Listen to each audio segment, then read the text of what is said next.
Hi everybody, my name is Russell Jude. I head up a company called Edge Designations, where we offer prep services for the CFA, FRM, KIA, and FTP designations.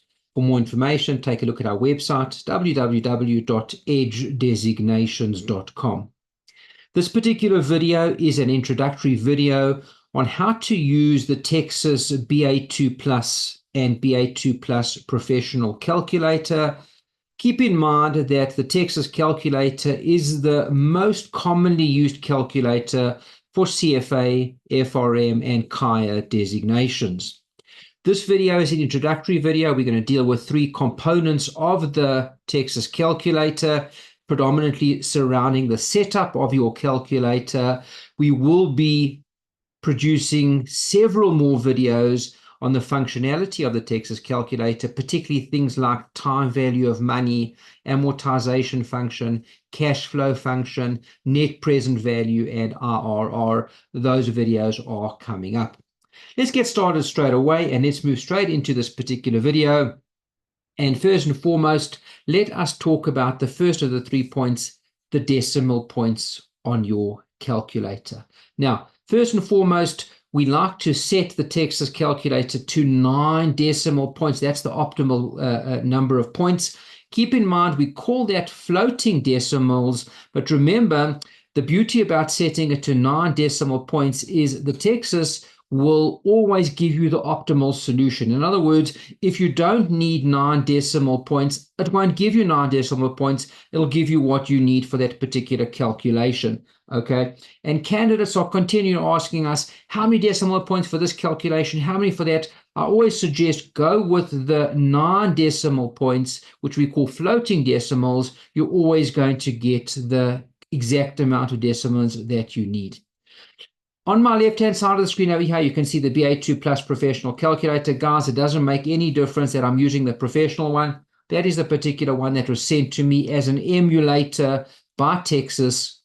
But keep in mind, the professional and the normal one, very similar, no real differences between the two. There's a little bit of additional functionality on the professional, nothing much more than that. Okay, now let's get ourselves going straight away. And first and foremost, let us switch on the calculator then on the left-hand side. That's the on button over there. When you're looking to set your calculator to the correct amount of decimal points, we always go second function. Now you can see that appear there on the left-hand side. We go bottom over here, format. You can see over here my calculator is already set to 9 decimal points. Okay, but keep in mind you can play around with that if you like. For example, you can put 2 decimal points over there. Okay, you can clear that. You can put 4 if you like. You can clear that. Remember, we are looking for 9 decimal points. Let's work with that. Something very important to remember about the Texas calculator. The Texas calculator, you might believe now that I'm in decimal points, okay, I've put 9 into the calculator, that's done. No. Something about the Texas calculator that's very important to remember, okay. I'm not going to say it's not intuitive. That would be perhaps a little rude. But what we are saying about the Texas is everything you need to do on the Texas, you need to push enter, compute. You really need to put it into the calculator to be able to get the functionality. Okay, so if you can see over there, I have put 9 in, but keep in mind at this point in time, that is not yet into the calculator. It's not yet input. How would I put in? Let's just go over the page over here. Okay, what I need to go now is I need to go enter. Everybody comfortable? So when you push the enter key there on the top left, second button over there, now it's in the calculator. Okay, so remember, second function, format, set your number of decimals, but remember, it's not in yet until you push the enter button over there on the top. Okay, let's have a look and just make sure that's working nicely. I'm going to clear my screen over there. Okay, and let's put in a nice simple calculation over here. Okay, we want to calculate 1.2 times 1.2. And of course, we know that answer should be 1.44. Let's test if the calculator is working as it should. So I'm going to go 1.2 over there times 1.2 equals, and you can see over there I get to 1.44, which is exactly right. Only 2 decimal points, which is exactly what we require, even though keep in mind my calculator is set to 9 decimal points. Okay, based on the floating decimal, it only gives me exactly what I need, which is the 2 decimal points in this particular case. Guys, please set your calculators to 9 decimal points. Let us move along to the second part of the functionality, which I want to show you guys, is called the order of calculations. I'm sure people are aware of this. In terms of the order of calculations, we've got two different orders. One is called CHN. CHN stands for chain or chain of operations. That's what your calculator is preset to. We've also got AOS. AOS stands for algebraic order system. Now, what is the difference between these two different methodologies? The first one, remember, CHN, chain of operations. This method calculates in order. Okay, and I'm going to show you an example of that in a second. Algebraic order system, okay, uses the correct algebraic rules for its calculations and often saves you a little bit of time not having to use brackets for your calculations. A little bit of a time saver. And remember, guys, looking at CFA, you've got 90 seconds a question. Okay. Kaya, only 72 seconds a multiple choice question. Okay. Ephraim, a little bit more, just over 2 minutes. Okay. Time matters. Okay. So we try and make the most of what we can. My recommendation would then be to set your calculator to AOS, algebraic order system. Okay, and let's have a look at how the calculations work if you just had to put them in normally into both functions. When you look at CHN, chain of operations, if my calculation is 1 + 5 × 2, and the calculator does that in order, what will it do? It'll go 1 + 5 first, giving me an answer of 6. Then it'll multiply that 6 by 2, giving me 12, which we know is not the correct answer. How would you get the correct answer if you were using CHN? Well, you'd have to make use of the brackets, wouldn't you? Okay. AOS does it a little bit differently. AOS, being algebraic order system, does it in the order that it's supposed to be in. And if you have a look over here, what it'll do is it says, well, we know in terms of algebra, multiplication comes before addition. So it's going to go 5 × 2 first.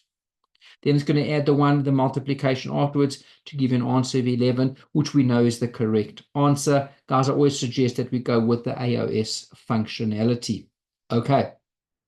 What we're going to do now is let's just go over the page over here, and then let's just show you how to set your calculators then, whichever function you like. As mentioned, I like, for speed and accuracy, I like the AOS method.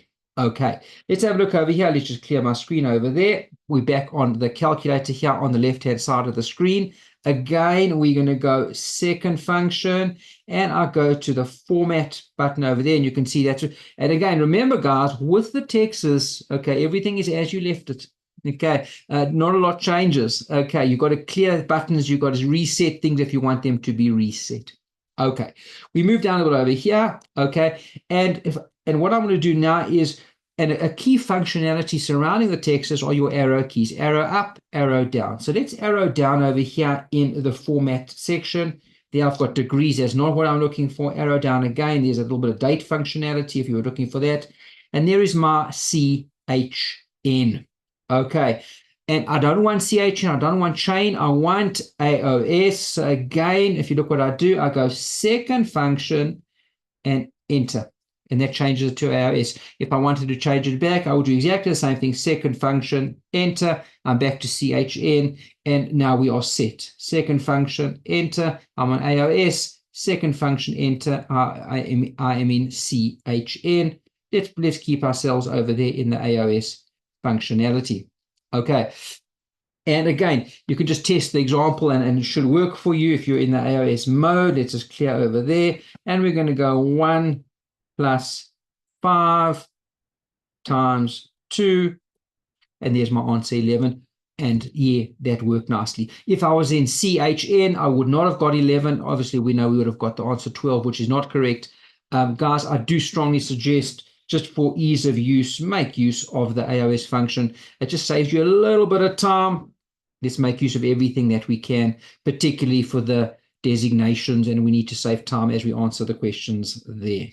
Okay, and let's look at the final little setting that I want to just do with you today in terms of this video. Okay, that is number 3, and that is resetting your calculator.